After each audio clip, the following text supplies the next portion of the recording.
Hello বন্ধুরা, আজকে তোমাদের সাথে যেটা শেয়ার করব সেটা কিন্তু একেবারেই সিরিয়াস। রান্নাবান্না হয়ে গেছে, বসে আছি, টিপটিপ করে বৃষ্টি পড়ছে। তো এখন আমি আমার বাড়ি যাচ্ছি, পুরোটাই দেখাবো। কারণ আমার বাড়িতে শ্বেতচন্দন যার হাতে সে তো আর নেই, তারই হাতে করে বসানো, যত্ন করা। তো আমি সত্যিই আমার ছেলেকে বিয়ে দেওয়ার জন্য একটা মেয়ে খুঁজছি। তো ছেলের 2003-এ জন্ম, শেষের দিকে। বয়সটা তোমরা হিসাব করে নিও। তো ভিডিওটি অবশ্যই সবাই মন দিয়ে দেখবে। অবশ্যই কোনো মেয়ের বাবা মা যদি থাকো, তো মনে করো যে না 18 বছর বয়সে কথাবার্তা হয়ে থাকবে, বা তার থেকে 1 বছর যদি ছোটো হয়, 17 এরকম। অনেক সময় বয়সের একটু ডিফারেন্স হলে অনেকে পছন্দ করে না, আবার অনেকে 5 বছর ছোটো বড়ো হলেও সেটা ডিফারেন্স দেয়। তো সেভাবে আমার ভিডিওটি করা, এবং ভিডিওটা যেন সবার কাছে পৌঁছায় আমার। আর অবশ্যই যোগাযোগ করবে। আমার যে ভিডিওগুলো আছে সকলেই দেখবে। তো তাহলে আমার ছেলেকে দেখতে পাবে, কারণ ও ক্যামেরার আড়ালে থাকে, মানে ক্যামেরার কাছে আসতে চায় না। ক্যামেরা ধরলেই মুখ ঘুরিয়ে দেয়, দেখতেই পাবে আমার ভিডিওগুলো দেখলে। তো এটা একেবারে অতি বাস্তব, সত্যিই তাই।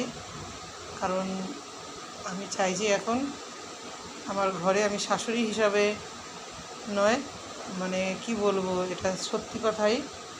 আমি হয়তো শাশুড়ি হব, শাশুড়ি, কিন্তু তার মায়ের চেয়েও বেশি আমি তাকে আগলে রাখবো। আর শাশুড়ি হয়তো কম, কিন্তু বন্ধু হিসাবেই বেশি থাকবো।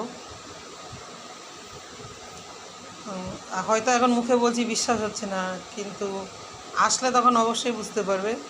তো আমি বাড়ি যাচ্ছি, দেখতে থাকো আমার বাড়িটা। ওটা হয়তো আমার একার বাড়ি নয়, আরও কেউ আছে বাড়িতে। সবই জানতে পারবে আমার সাথে যোগাযোগ করলে। এই বিয়ে করার জন্যে সবাই অন্যরকম চোখে দেখতো, এমনকি নিজের মাও পর্যন্ত। অনেক অনেক ব্যাপার আছে, অনেক হিস্ট্রি। ভালো জিনিসটা খেতে দিতে হাতে কোনো দিনে উঠতো না। ছোটো মেয়ে ছোটো ছেলের বেলা উঠতো, মেজে ছেলেরা খেতে দিতে গেলে চোখে দেখতো না, বলতো তখন আমি চোখে দেখিনি। বড়টা থাকলেও ছোটোটাই উঠতো হাতে। সবার জন্য করেই গেল, কিন্তু কিছুই পেল না।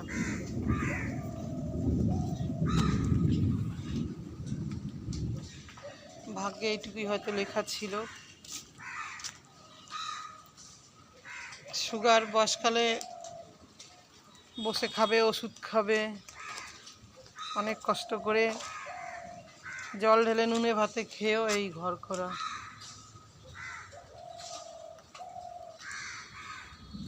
সবই ছেড়ে চলে। আজকে ঢুকে পড়েছি বাগানে। চন্দন গাছটা অনেক দিন হলো ধরিনি হাতে, তো সেই জন্যে ঢুকলাম। জায়গা দিয়ে দিয়ে জঙ্গলগুলো একটু মরে গেছে, আবার কোনো কোনো জায়গা দিয়ে বড় রয়েছে।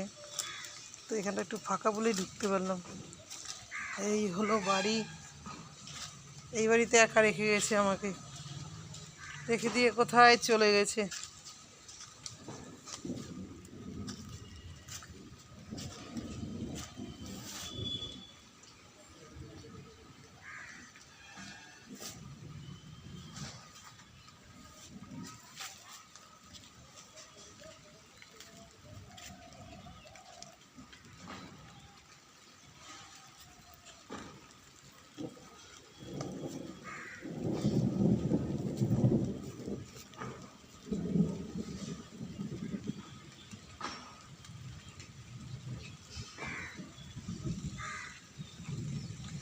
বৃষ্টি পড়ছে, ভিজে যাচ্ছি।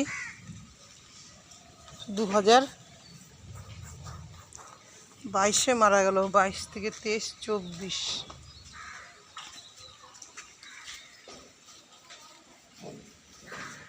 দশ টাকা 5 টাকা নিয়ে বাজারে যেতাম। নবমীর দিনকে লাউ শাক 2 টাকা দিয়ে একাটি এনে আলু দিয়ে রান্না করেছিলাম, আর মুসুরির ডাল।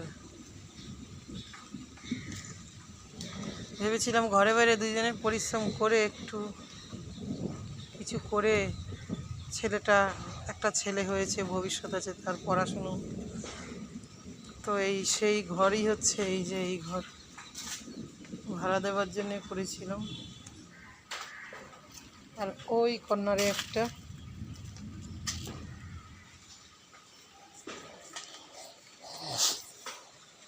এত জঙ্গল, সারা বাড়িতে মশা দাঁড়ানোই যাচ্ছে না।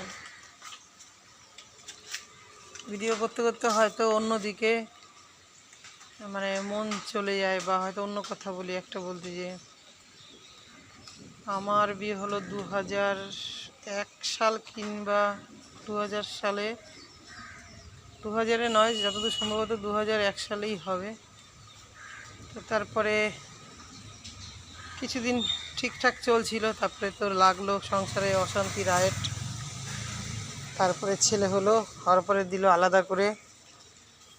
5 টাকা বাজার করতে, 5 টাকা নিয়ে বাজারে যেতাম, 10 টাকা দিত।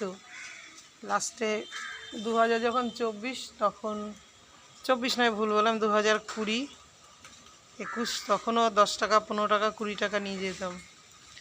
হয়তো ছেলের জন্য 100 গ্রাম মাছ কিনতাম, নিজেরা হয়তো ডাল, আলু সিদ্ধ, শুধু ভাতও খেয়েছি, কোনো নুন লঙ্কা দিয়ে, লঙ্কা ছাড়াও শুধু খেতে হয়েছে। তো এই হচ্ছে সেই বাড়ি, সেই যে স্মৃতি একটাই রেখে গেছে, একটা নয়, তারই স্মৃতি সব রেখে গেছে। এই চন্দন গাছ, শ্বেত চন্দন গাছ, বলেছিল এটা তোমার ভবিষ্যতে কাজে লাগবে, তারই এটা হাতে লাগানোর যত্ন করা। আজকে সেটা আমার জন্য নয়, আজকে নাকি তাদেরই জন্যে। তুমি কে? তুমি কেউ নয়। সে থাকতে কেন বিক্রি হয়নি, বিক্রি করোনি, মানে বদমাইশি সবসময়। অনেক কিছুই করলো, ঈশ্বর বলে কিছু আছে, পারলো না। তো এখন একটু চুপচাপ আছে। ভিতরে ভিতরে অনেক কিছুই চেষ্টা করেছিল, বাড়ি বিক্রি করে দেবে, প্রমোটার কি দেবে, আমাকে কিছু দেবে না। তো যাই হোক বন্ধুরা, তোমাদের সাথে ভিডিও করতে গেলে একটা বলি আরেকটা, অনেক অনেক কিছুই আছে তোমাদের সাথে শেয়ার করার। মানে ভাষা বন্ধ হয়ে যায়, কি বলবো, মানে মনে হয় সব একসাথে বলি ঝুড়ি ঝুড়ি নিয়ে, কিন্তু সেটা তো আর সম্ভব নয়। একদিনে কেউই আমার কথা তোমরা শুনবে না, অনেক কিছুই দেখার আছে, শোনার আছে। তো